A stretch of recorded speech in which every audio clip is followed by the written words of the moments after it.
The lush landscapes of Costa Rica, a nation renowned for its peaceful nature, harbor a dark secret. Between 1986 and 1996, a specter of fear haunted the nation. El Psicópata, Costa Rica's first documented serial killer, preyed on innocent lives, leaving behind a trail of blood and unanswered questions. His reign of terror, marked by brutal killings, continues to fascinate and horrify. This essay will delve into the chilling case of El Psicópata, exploring his crimes, the investigation, and the enduring mystery surrounding his identity.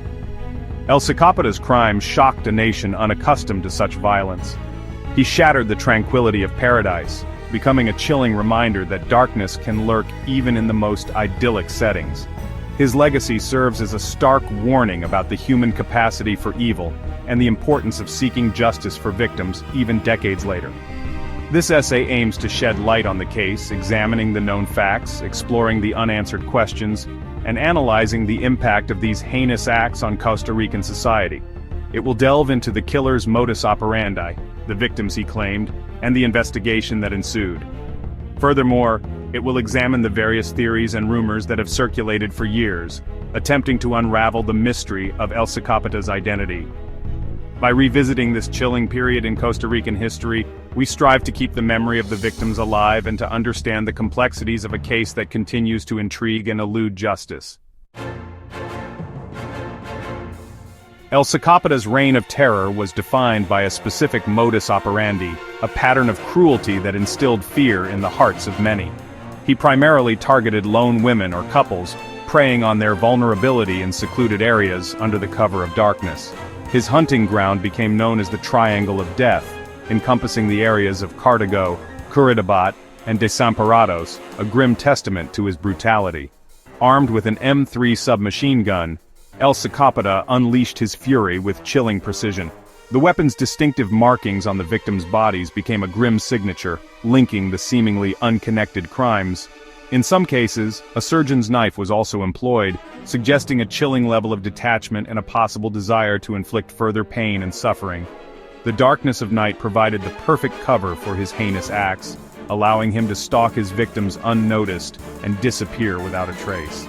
The randomness of his attacks and the lack of a clear motive only amplified the terror, creating an atmosphere of fear and uncertainty. The brutality exhibited in El Psicópata's crimes, particularly the occasional mutilation of his victims, painted a disturbing picture of a disturbed mind.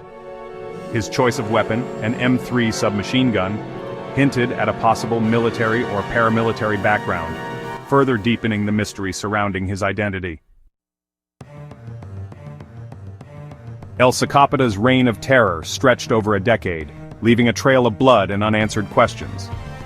Beginning in 1986, his gruesome acts shocked the nation, shattering the peace of Costa Rica and exposing a dark underbelly of violence.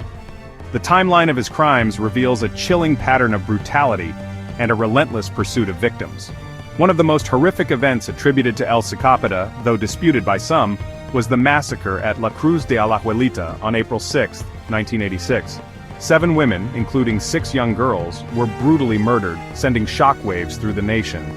While the modus operandi differed slightly from his usual pattern, the sheer brutality of the act bore his chilling signature.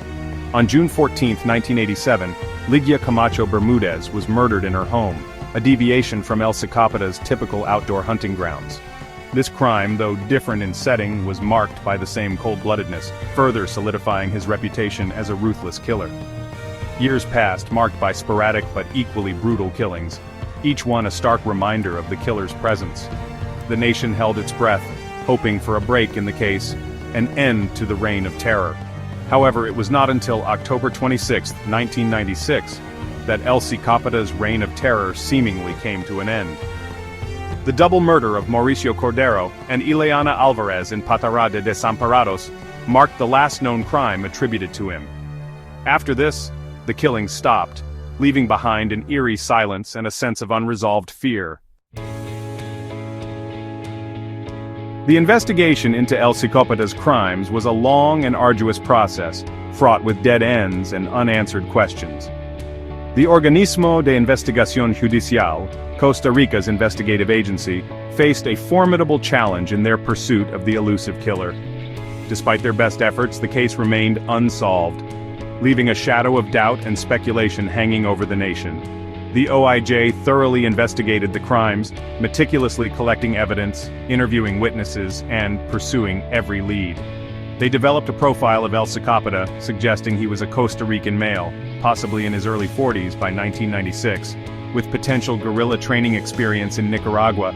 The profile pointed to a possible trauma related to a female figure, suggesting a motive rooted in deep-seated psychological issues.